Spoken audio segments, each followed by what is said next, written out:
Madami po kaming sinasabi. I really don't have the figures right now, but I if can... you come here, you have to come here prepared. Yes, You po. do not come here unprepared. Mrs. Diskaya, pwede ba bang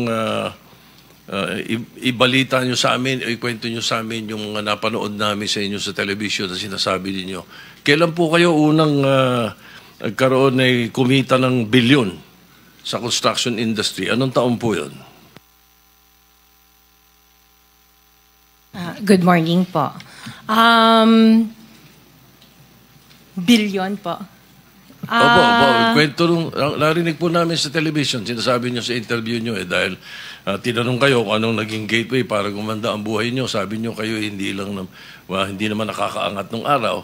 At tapos sabi ninyo ay noong DPWH na kami. Yun po yung sagot ninyo eh. So, at tinanong kung magkano at sabi nyo bilyon. Kailan po itong unang bilyon na kumita kayo sa DPWH?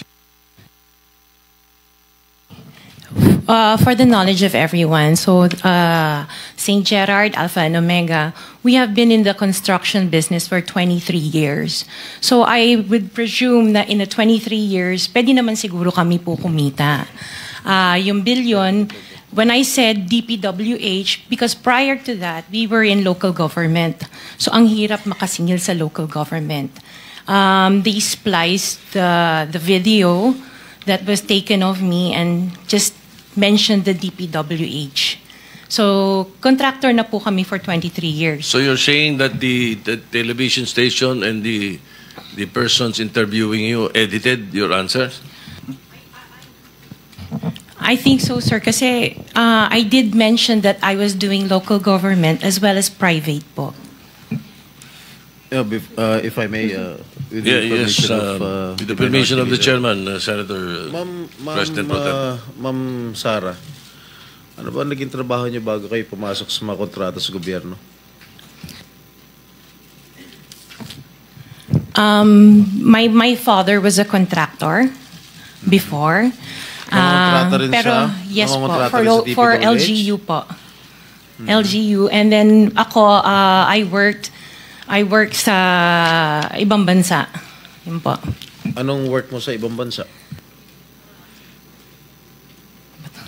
I was a dental receptionist and an orthodontic nurse. So you are a doctor? Nurse? No po. Yung asawa mo, ano trabaho?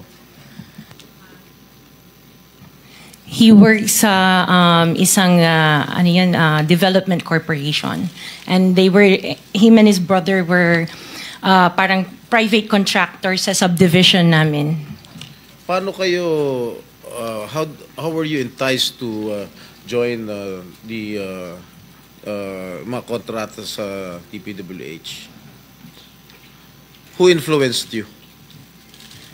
Wala naman po. Nakita namin on PhilJeps na may mga projects na pwede palang mag-join. So we joined the bidding na we know that we were qualified for. All right, Mr. Chair, I would like to reserve all my questions if my turn comes already. Thank you, Mr. Chairman, to continue. Senator, Mr. Chairman. Mr. Chairman, Okay, with the permission of the Senator Minority Leader. So, the Minority Leader. Ma'am, very clear man yun sa video na sinabi mo.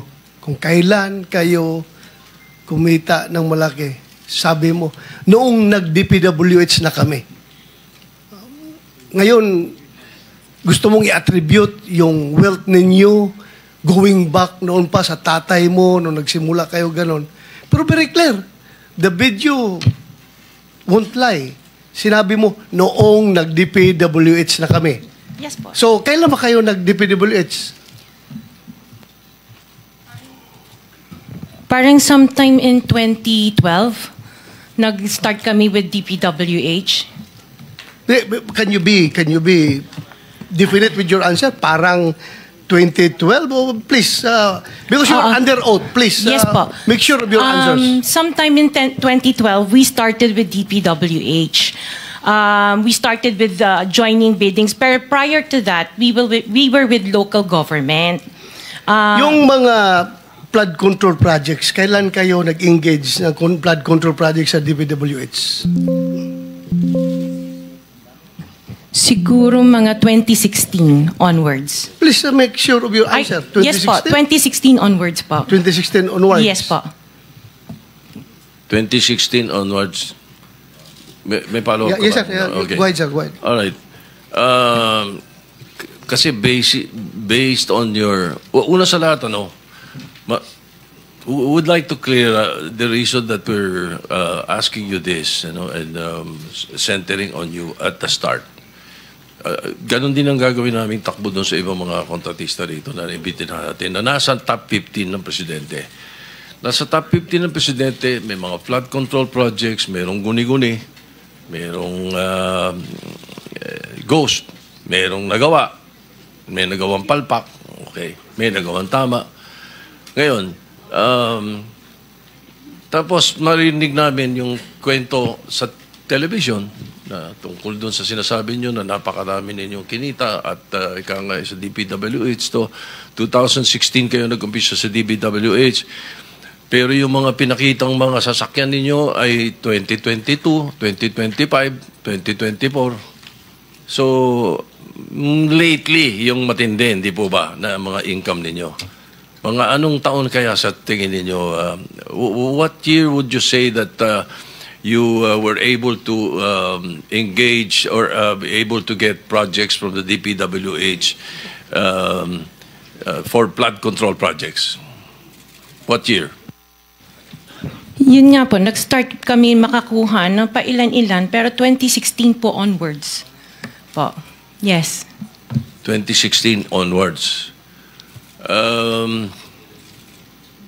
In 2017, how much did you pay the BIR on your income tax? Sorry, I don't have the data on me right now kasi I have an accountant that handles that po. Pero I can get it for you. Yes, please. May we request that Yes po. we find out how much your income taxes were paid from that time, 2016 to the present. No? Okay po. All right. Now, Mr. Chairman, in 2015, St. Gerard, which you own also, no, Mrs. Discaya, was suspended by the DPWH. In 2020, they were blacklisted by the DPWH. However, St. Gerard's pickup license was renewed and is valid from July 1, 2023 to January 28, 2026. For St. Timothy, which you also own, it was found out by the President that the 2023 Bulacan River project amounting to 96.4 million was deemed completed even in more than 200 meters of revetment were not built. St. Timothy's pickup license was also renewed 2025 to 2027. So, Engineer Takay, what is the basis for the renewal despite the issues in their previous projects? Sir? Mr. Chair? Engineer Takay, can you not answer? You're the chairman. Bakit itong executive director ang pinasasagot nyo na pinasasagot? Yeah, the blacklist that was issued by the DPWH, Your Honor, has certain time limitations. So, once a notice that the project has been completed, then the blacklist is lifted. And PICAB actually limit of responsibility is we can only institute disciplinary action upon a complaint or a verified violation. Ibig sabihin, pag walang nagko-complain, sige lang na sige. Mr. Chair. That is the limit of our responsibility, Your Honor. The IRR, Section 4.2 states that disqualification under letter CA, involvement in any construction, malperformance of grave consequence, PICAB, under this section, hindi sila, are they not disqualified for renewal? The blacklist, Your Honor, is issued by the DPWH. If the blacklist is lifted by the implementing agency, then their licenses can be renewed. However, we also have another mechanism that if there is a verified complaint or complaint from the LGUs or from the implementing agency, then we hear the case and then apply the penalties that are commensurate to the offenses that are being committed. For example, Your Honor, the DOLE reports to us a lot of infractions that are committed by contractors, such as unlicensed contractors implementing construction work, unsafe practices resulting in the death of people in the workplace, and we act upon that immediately. In fact, Your Honor, we submitted, upon the request of the BIR, we submitted last July 25 our transmittal regarding the request for the documents of the construction group of Diskaya, because if and when the Bureau finds out that their papers are not actually compatible to the papers that are submitted at the PICAB, then we will suspend or revoke all of their licenses automatically, because there is now complaint. And we have communicated with the Bureau. In fact, I have met with Commissioner Lumagi once, and we have responded to their letter. And along with our letter, we have submitted reams of documents for the Bureau to review, Your Honor. Mr. Chair, Mr. Chair, with the wait, before permission of the Minority Leader. before we proceed, let me acknowledge first the presence of our Majority Leader. A quick question, Commissioner. Yung imposition ng suspension is Section 99 ng RA 12009. Blacklisting is under Section 100, correct? Pareho namang nalilift ang suspension and blacklisting. There's no problem there because it's in the law. I think the trajectory of the Senator Soto's question, kung paano natin madidisiplina. Why don't you, for example, resort to Section 101 of the same Republic Act? Kasi dito sinasabi niya, imposition of blacklisting with perpetual disqualification. I believe kung ang pinag-uusapan ay ghost projects. Kasi makikita mo pagka blacklisting and perpetual disqualification, dapat recidivist na siya. Ulit-ulit na siya, 3 or more. Kapag ka ghost projects ang pinag-uusapan, I think this is 10 times over. Halimbawa, nakalagay dito sa blacklisting, corrupt, fraudulent, collusive, and coercive practices. Katulad ng ghost, drawing up or using forged documents. Ghost projects. Hindi po pwedeng mag-apply yung Section 101, but there is a perpetual disqualification of this. You have to look into this. Yun siguro ang gusto mong puntuhan ng Senator, di ba? Yes, sir. Mr. Chairman, thank you, And sir. then I think we have to put a limit muna, sir. Kasi medyo gusto nang magtanong yung iba. Sige, makakabalik ka naman, boss. I'll try to wind up for a while.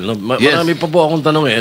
My point here is that I want to amend the law creating the PICAB. Kailangan lagyan ng mas matinding power, mas maraming koordinasyon at coordinate sa DPWH, hindi lang sa DTI. So my line of questioning is towards that.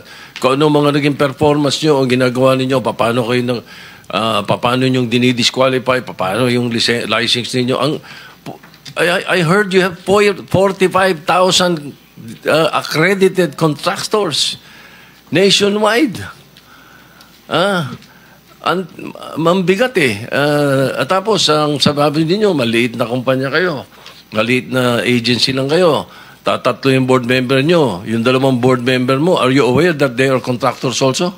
Engineer Dakay? Yes, Your Honor. I am aware. In fact, EGB has actually filed a voluntary leave of absence the day after their name appeared on the list of the president. So when they were appointed by whoever, President Duterte or President Marcos, because I know for a fact you were appointed by President Duterte originally, di ba? We'll give you more time, Senator Soto, para yung iba gustong magtanong. Sige. Let me just re-emphasize, lahat po dapat makapagtanong, but ilimit muna natin sa first 5 minutes. Pagkatapos pag may time tayo, balikan po natin ang bawat isa. Senator Tulfo. Thank you, Mr. Chair. For PICAB, kay Engineer Dakay, alam nyo, Engineer Dakay, kung gugustuhin, may pamamaraan. It says in Section 29, Republic Act number 4566, pwede po kayo mag-imbestiga at gumawa po ng action, suspension, revocation of license kung meron po mga report. Tama po? Yes, Your Honor. All right. So, nasa inyong kamay kung pwede nyong i-revoke. Hindi po ba kayo nag-iimbestiga na maaring yung ilang mga tao ninyo ay naareglo at nababayaran kaya bigay na lang na lisensya? Take the case po dito sa Diskaya. 3 na po ang kumpanya, isa lang may-ari. Pag na-blacklisted, apply. So, ibig sabihin po ba, kung may kumpanya ako, mabablacklist, gagamit lang ako ng ibang pangalan, mag-a-apply ako, pwede na naman. And then I can apply again, same project or same agency, kahit na na-blacklist ako ng DPWH. Ganun po ba? You tell me. No, Your Honor. PICAB is also a quasi-judicial body. And we do a lot of investigations, and we also resolve a lot of cases. Investigation siguro sa mga maliliit, pero kung mga malalaki na kagaya nito, wala ho kami naririnig. Bakit 15 po sila na nagkunsabahan, binulsa yung pera ng bayan, 1.3 trillion, wala tayong narinig. Ngayon, nandito kayo, nagpapaliwanag, sasabihin nyo, meron kayong quasi-judicial. Nasaan yung quasi-judicial? Bakit yung pinayagan nangyari? 2022 hanggang 2025, 3 years, engineer. Wala kayong ginawa, hindi nyo kinansela yan. Isang kumpanya, tatlo pa. Yung isang may-ari. Wala kayong ginawa. Ngayon, pinapakita yung sa amin dito na meron kayong ganito, meron kayong nasaan yun sinasabi mo? 3 years. I understand very well your concerns, Your Honor, and I appreciate that very much. However, PICAB does not play any part in the implementation of the project. I'm not saying part of the implementation. Yung pag-apply lang at engineer ng license. Kasi pag na-blacklist yung... Gano'n naman ho, hindi nyo ba alam na gano'n ang kalakaran ngayon? Or you don't have any idea na pag na-blacklist itong kumpanya na ito, gagamit ng ibang kumpanya o magbubukas ng ibang kumpanya. Alam nyo ho ba yun? Hindi. You know that, right? We hear that every now and then, Your Honor. You hear that, but you don't investigate. Na pag na-blacklist ng DPWH o ng kung anong ehensya, papalit ng pangalan or tatayo ng pangalan para makapasok ulit. Actually, Your Honor, when a company is blacklisted by any government agency, then we actually suspend their licenses. Well, hindi ko maintindihan na engineer, wala naman po na-suspend sa 15 na yan eh, di po ba? Wala ho kayo, hindi ko alam kung nagtatanga-tangahan kayo, hindi nyo alam trabaho, o natapalan lahat ng mga mata ninyo ng salapi, kaya ho ganon. Balikan kita mamaya, Mr. Chair. I'd like to go to direct this question to Ms. Zara Diskaya. So ma'am, nung ma-blacklist po isang kumpanya nyo, ganun po ba ang SOP ninyo, magtayo na lang ng ibang kumpanya para makasali, kaya dumami ang kumpanya nyo? Or kaya kayo nag-apply ng mga lisensya dito sa PICAB ay para may maparentahan po kayo na mga lisensya po ninyo? Kasi napakadami po, Ms. Diskaya, yung inyong proyekto kung saan-saan na, daig nyo pa yung gobyerno. imposible naman ho, yung equipment nyo rito, may equipment kayo dito, napakadami yung equipment. Tama po yung sinasabi ni Senator Tito Soto na sa isang lugar, napakadami yung equipment, sa iba't ibang lugar. So, ano ang purpose na napakaraming kumpanya? What is that? Ay, sir po, yung ibang companies po, we've divested from those companies. So I am directly lang with Alpha and Omega. Vested. Interjection, Mr. Chair, with the permission of Senator Erwin. Go ahead. Go ahead. Salamat, Mr. Chair at Senator Erwin. Actually, when my time comes to question, ma'am, Ms. Diskaya, hindi lang po isa, hindi lang po 3 kumpanya tulad ng sinabi ni Senator Erwin. 9 na kumpanya ang ipapakonfirm ko sa inyo na actually, kayo at kayo pa rin po. Kayo pa rin po ang may-ari. Salamat po, Senator Erwin, Mr. Chair. Maraming salamat, Mr. Chair. Can I go to the Commission on Audit now, Mr. Chair, if they're here?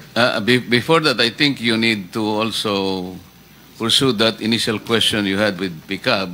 Kasi we heard that PICAB, upon the direction of the President of the Philippines in connection with the identified 15 contractors in anomalous flood control projects, it triggered an investigation from your office. And I believe somebody told me that you communicated directly with the DPWH to be able to pursue investigation insofar as the 15 contractors are concerned. Did you not coordinate with the DPWH? And if you did, what was the coordination and what was the response made by the DPWH, if any? Thank you, Your Honor. Actually, on August 18, our Executive Director, Attorney Matienzo, formally wrote to DPWH Secretary Bonoan requesting information on all infrastructure projects awarded to the 15 contractors that have been identified as having the most flood control projects nationwide. So we sought in our letter a list of all the projects awarded to these contractors, the status of project implementation, the findings from their... You were referring to the 15 contractors subject matter of this inquiry? Yes, Your Honor.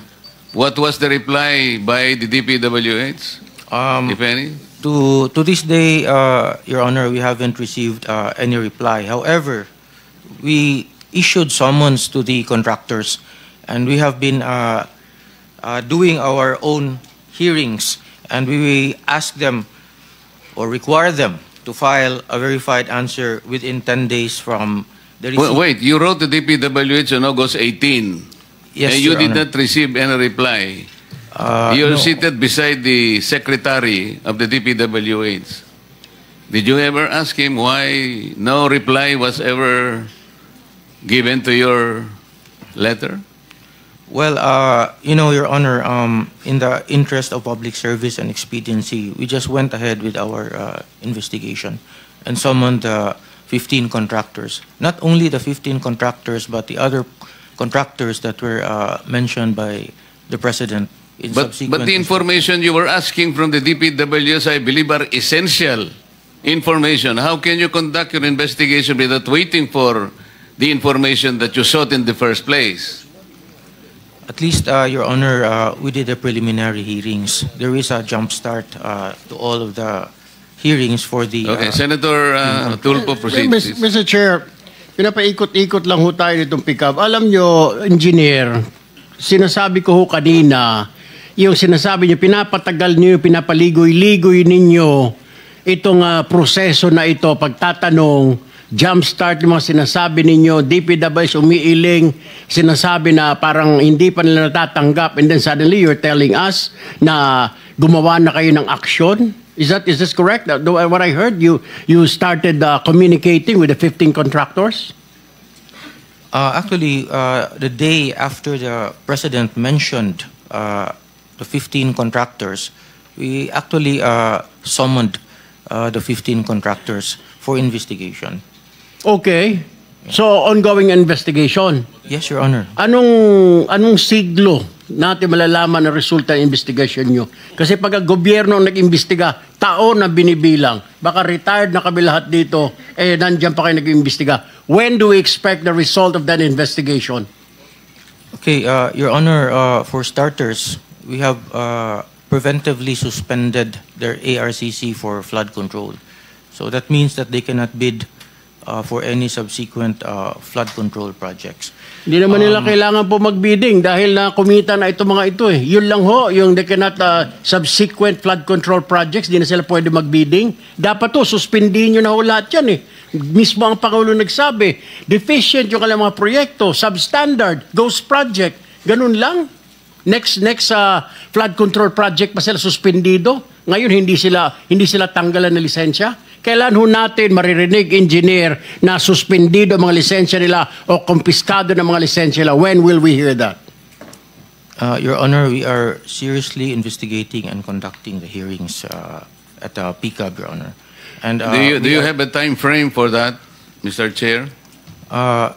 Yes, Mr. Chair, because we have to also realize and recognize that the contractors are also represented by counsel. Kasi ang totoo niyan, hindi importante sa amin yung suspension or blacklisting. Ultimately, revocation ang pinag-uusapan dito eh. Kasi seryoso po ito eh. I would request my colleagues to also put in perspective ang hinahanap po natin nung dito yung mga ghost projects. So gusto ko pong marinig po yung mga tanong ninyo. Hanapin po natin sa DPWH. Kasi importante po ito. Kailangan nating ilagay muna sa umpisa. Bakit po yung ipinangako ng mga ghost projects na dapat sana ito yung ating sinusubaybayan ngayon, kagaya po ng aking opening statement. Ang iniintay po namin na hindi bababa sa 50 ghost projects. Sa listahan po namin, meron na po kami. Kaya lang, kagaya na sinabi namin, 2 lang po ang formally na inadmit ng DPWH na ghost projects. Kaya po nakaka-disappoint. Maybe... Yes, Mr. Chair. I will just reserve some of my questions later to give way to the other senators here. But I have only one last question, Mr. Chair, for Mrs. Diskaya. Ma'am, sinabi ho ninyo, nag-divest na po kayo. Ano yung sabihin ng divest? What do you mean by that?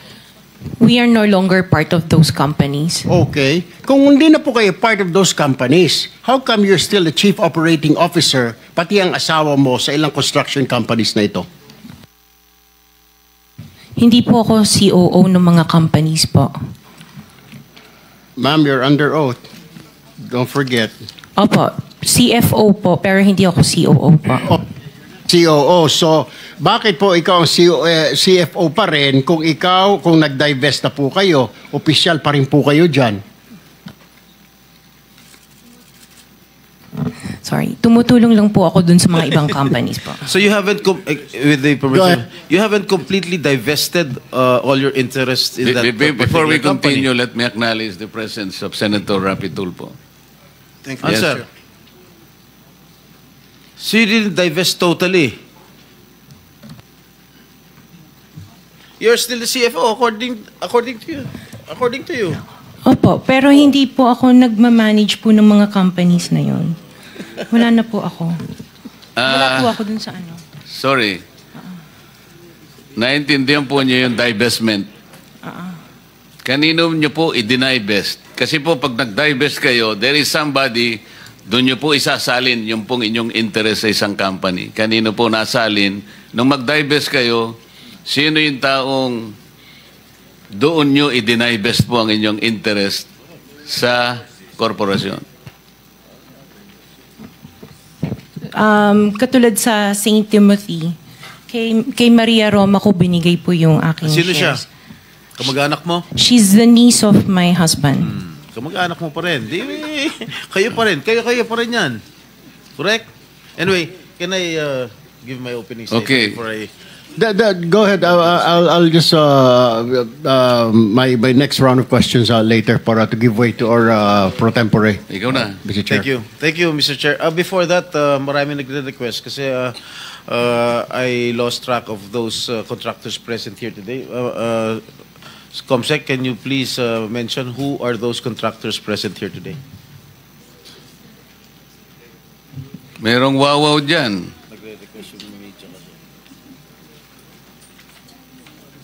Mr. Chair, point of information with the indulgence of the SP Pro Temp while we're waiting for the the visuals. Pinag-uusapan kasi just now, no, na yung claim na nag-divest sa kumpanya ang pamilyang Diskaya, who by the way, pinangalanan ng Philippine Center for Investigative Journalism na King and Queen of Flood Control Projects dahil sa kanilang extravagant lifestyle. We have information na listed pa nga bilang beneficial owners sa disclosure ng St. Timothy.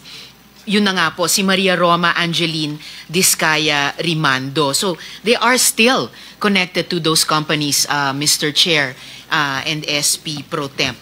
Bukod pa po sa idadagdag ko pang information mamaya, kaugnay ng interpellation ni Minority Leader, na hindi totoong nag-divest, at kung nag-divest man allegedly, hindi pa nila ginagawa yung iba pang mga requirements doon vis-a-vis, for example, the Securities and Exchange Commission. Salamat, Mr. Chair, SP Pro Temp. Noted, Senator Risa. Maybe Proceed. we can ask the COMSEC to mention those COMSEC, contractors present here today. Can you repeat the names of the listed contractors present today? Yes, Your Honor.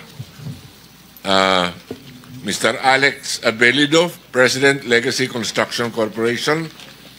Ms. Cesara Rowena Diskaya, President, Alpha and Omega General Contractor Development Corporation.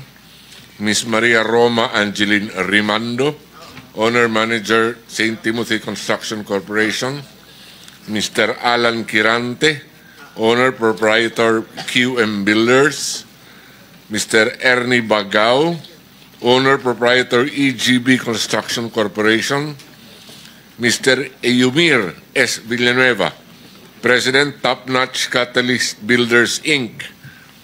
Mr. Lawrence Lubiano, President, Centerways Construction and Development Inc. Ms. Aderma Angeli Alcazar, President and CEO of Sunwest Inc. Edgar S. Acosta, represented by Mr. Edsel Marbella. Mr. Wilfredo Natividad, Owner General Manager, 888 Construction and Supply Inc. Mr. Romeo Miranda, President, AMO Royal Crown Monarch Construction and Supplies Corporation. Mr. Alan Arevalo, General Manager, Wawaw Builders. Ms. Marjorie Samidan, President, MG Samidan Construction. Mr. Luisito Tiki, President, LRTK Builders Inc. Mr.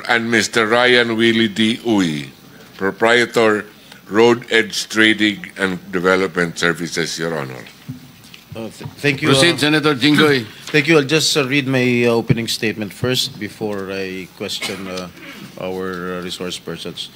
Okay, thank you, Mr. Chair. Today, we once again tackle the issue that cuts to the core of public service: corruption in government infrastructure projects. Billions of pesos have been allocated for flood control and drainage programs intended to protect lives, properties, and livelihoods from the devastating effects of typhoons and flooding. Yet, allegations of padded contracts, ghost projects, and substandard implementation now cast doubt on whether these funds truly serve their purpose. Mr. Chair, please allow me to state this for the record. Ang sabi po ng iba, wala raw po akong karapatan na magtanong, magalit, o manindigan laban sa isyu ng korupsyon. My life and struggles are an open book. Pero ni minsan, hindi ako tumalikod sa kahit anong akusasyon o paratang laban sa akin. Hinarap ko hindi lamang kaso, kundi ang kaparusahan. At sa huli, ay napatunayan na wala po akong sala. This investigation is not about me. Huwag niyo pong ilihis ang issue. Sa ngayon, wala ni isang tao ang umaamin. Walang gustong managot. At kung pwede, lahat ay magpapalusot.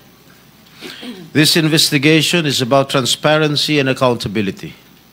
Kung wala kayong kasalanan, magsabi kayo ng totoo, dahil kung hindi, sinisiguro ko na mananagot kayo hindi lamang sa batas at sa Senado, kundi sa taong bayan.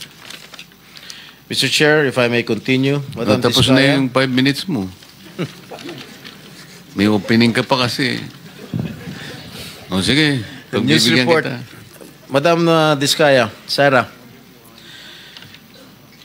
it is common knowledge that you own 9 companies, namely St. Gerard, St. Timothy, Alpha and Omega, Elite General Contractor and Development Corporation, St. Matthew, Great Pacific Builders, YPR General Contractor, Amethyst Horizon Builders, and Waymaker OPC.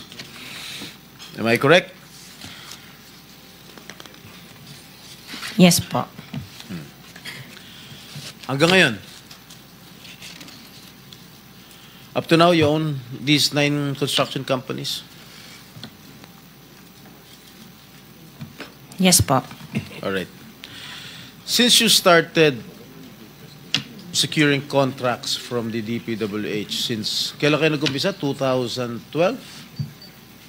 DPWH? Yes. Yes po, 2012. Pag-usapan muna natin yung 2022 hanggang 2025. Ilan na po yung naging projects nyo sa DPWH? Marami na po. Ilan nga? I don't have Mahigit the figure. 400? Mahigit 500? Within the span of 3 years. I don't have the figures po. Estimate lang po, ballpark Give me a figure. ballpark figure. Siguro po mga 400 ganun. I'm not Siguro. I'm really not sure. Okay. I don't have the figures with me. Sa loob, sa bawat taon, ilang bidding ang sinasalihan mo? Marami po kaming sinasalihan na bidding. All flood control projects? No po. Ano pa yung mga projects? Buildings, kalsada, Nationwide or only in Metro Manila? nationwide po. Nationwide. All right. Pero yung bulk ng mga projects na award sa ng DPWH, mostly sa Metro Manila. Am I correct? Hindi po, sa probinsya po. Sa iba-ibang lugar. No, the bulk of your contracts. Here in Metro Manila? No po, outside Metro Manila ang marami. Where na. outside? Where outside of Metro Manila? We have in Romblon, Cebu, Bohol, Bacolod, Zamboanga. Hindi naman po kami namimili ng lugar. Migos Project? Wala po. Sigurado ka? Opo, Kaya definitely. ka dahil pag meron kami ma-discover na may ghost project, pakukulong kita rito. Minimum totoo. Wala po talaga. Meron ka mga pictures na lahat ng mga proyekto ginawa mo? Yes po, meron po kami. Lahat ng mga 400 projects, meron kang litrato? Yes po. O i-submit mo rito sa committee. Okay po. Okay. Sa mga bidding na sinasalihan mo ng mga kumpanya mo, itong 9 na kumpanya, ilang beses kayo nanalo? At ilang beses, kung natatalo rin kayo sa Actually, bidding, I ilang don't beses have kayo the natatalo? actual figures, pero sa napanalunan, very minimal lang po talaga, mga 2%. Pero ang dami namin projects po na sinasalihan na bidding. So, sa loob ng isang taon, pag nagbibidding isang kumpanya mo, halimbawa itong ano ba yun? Yung Alpha Phi Omega, ilang beses kayo nagbid sa isang taon at ilang beses kayo nanalo? Madami po kaming sinasalihan. I really don't have the figures right now, You know, but I if can... you come here, you have to come here prepared. Yes You do po. not come here unprepared. Alam mo, natatanungin ka eh. Ikaw sikat na contractor, papa-interview ka. Oh. You have to come here prepared. Your Honor, I am prepared for the flood control projects that you are mentioning. I have the statistics of how many I bidded and how many I lost and how many I won. Okay. You mentioned it to us right now.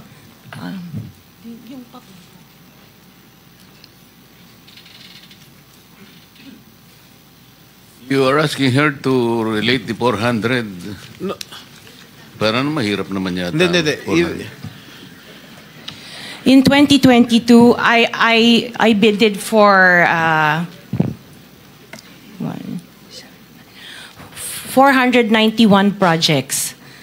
This is just for the flood control, Your Honor. How many projects for 491. 491. 491.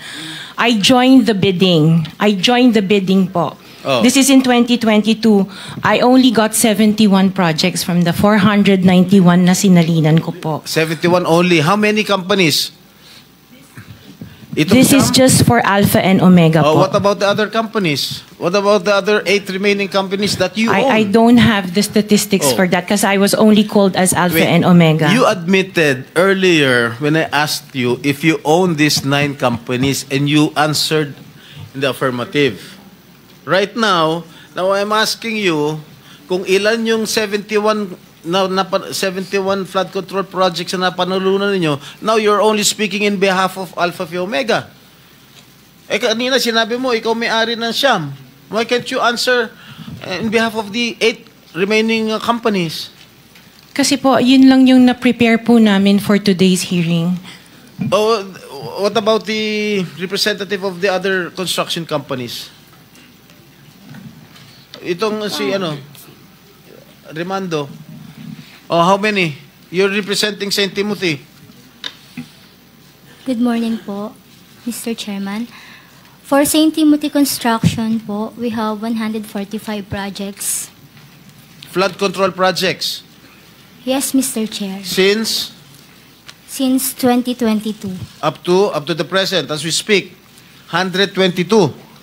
145. Excuse me? 145, Mr. Napanalunan, ang na-award sa inyo, 145 flood control projects. Yes, Mr. Chair. Napanalunan nyo yan. Yes, Mr. Chair. So, all in all, dun sa 8 companies, ilan? Dun sa 9 companies, hindi nyo alam? Out of the 400, maybe, who can answer my question from the DPWH? Maybe they have the records there. Mr. Chair, with the Just indulgence for of the the SP record- Pro Temp, Yeah. Yes, Senator Risa. kaugnay nung pagtatanong ni SP Pro Temp sa ngayon, gusto kong makapag-flash ng screenshot po nung Siam na calling cards, nung Siam na kumpanyang iyon. Calling card po ni Mr. Curly Discaya, na asawa po ni Ms. Discaya. So, mag-asawa po, dapat alam po nila in greater detail itong mga kumpanyang ito. Ito po, Mr. Chair, SP Pro Temp. Siam na calling cards nung Siam na kumpanya, lahat sa pangalan ni Pacifico o Curly Discaya. So dapat po mas alam po, both ni Ms. Sara Discaya at Ms. Roma Discaya Rimando, ang mga detalye na tinatanong ni SP Pro Temp. Salamat, Mr. Chair, Thank you, at SP thank Pro you, Temp. Senator Risa. Okay, for the record, yung may-ari ng St. Gerard Construction, nandun yung pangalan ng asawa mo, Pacifico Discaya. Okay?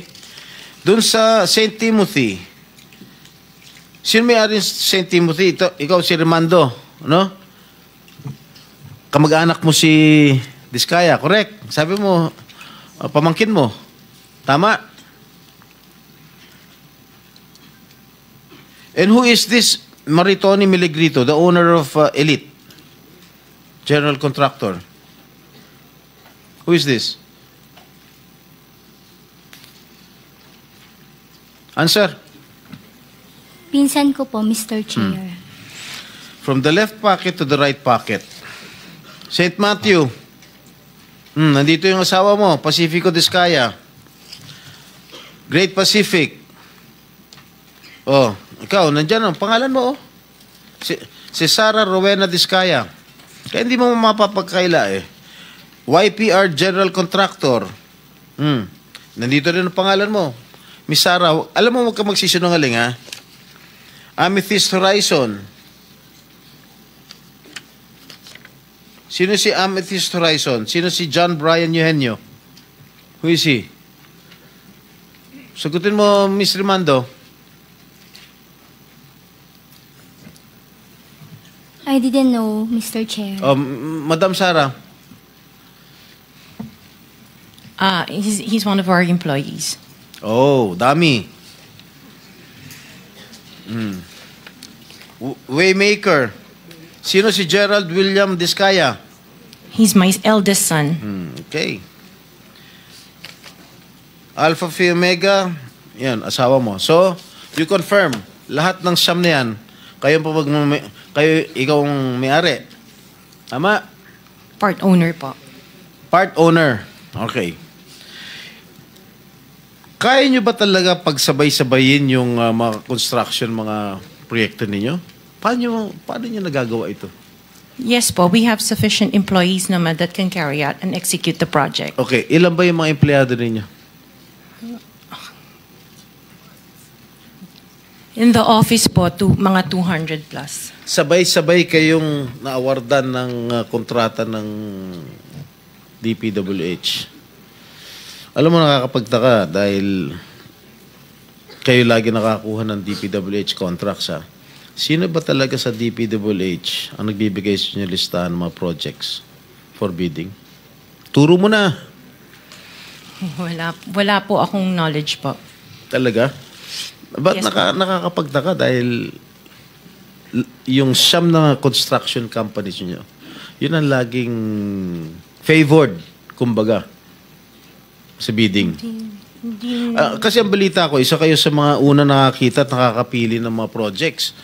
Bago pa mabuo ang National Expenditure Program, yung tinatawag natin na NEP.